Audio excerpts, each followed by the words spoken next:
Radio. Tim, do you have any solidified thoughts on how you want to see the SEC schedule out over the next few years as they go through this pod discussion and everything else that comes with that?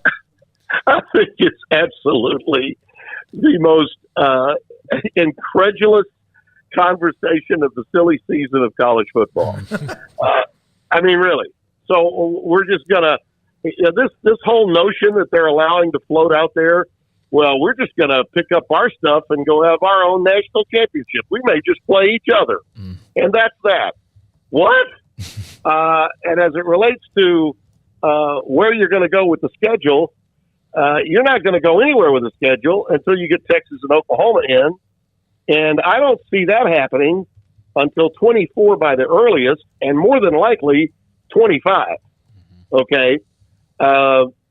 If they don't go to 9 games, then but why wouldn't they stay at 8 games?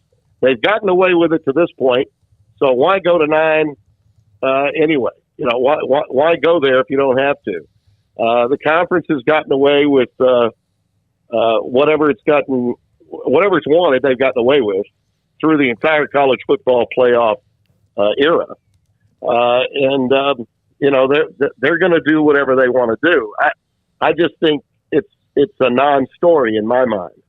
The Big 12, to me, we don't know who the commissioner is going to be.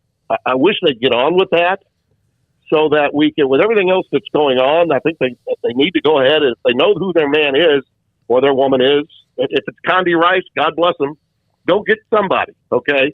But the Big 12, in my mind, is the newsmaker right now, and yet all we're talking about is the SEC. Yep. What the Big 12 did in getting the teams that they've gotten to join BYU and cut that $18 million payout with Mike Oresco and the AAC to get those teams in by 23 is going to make the Big 12, I think, without question, in the future, the third highest paid conference for television rights.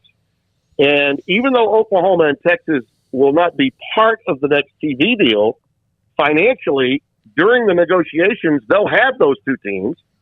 And with the extension of teams in what will be for at least a couple of years a 14-team conference, my God, the games are going to be through the roof good. So they're going to be negotiating for a television deal from a position of power, even though they're losing their 2 biggest guns, you know, in Texas and Oklahoma. I think we talked about this before, fellas. BYU plus those teams from the American Conference, that's a hell of a replacement. No, it's not Oklahoma and Texas. Those are really good teams to be bringing in when you measure them against everyone not known as the Big Ten and the SEC. As for the Southeastern Conference, they don't really care about what Texas and OU does. Those are issues that those 2 schools have to navigate. And whether it's Oklahoma that doesn't want to pay the money any more than Texas, I don't think either one makes a move without the other, even if Texas wants to get out more quickly. And frankly, if I'm Sarkisian, I'm going to my president and I'm going to Del Conte, the AD, and say, for God's sakes, let's put a good face on, but let's stay the hell away from the SEC until 2025. We got a lot of work to do, even with NIL. Tim, how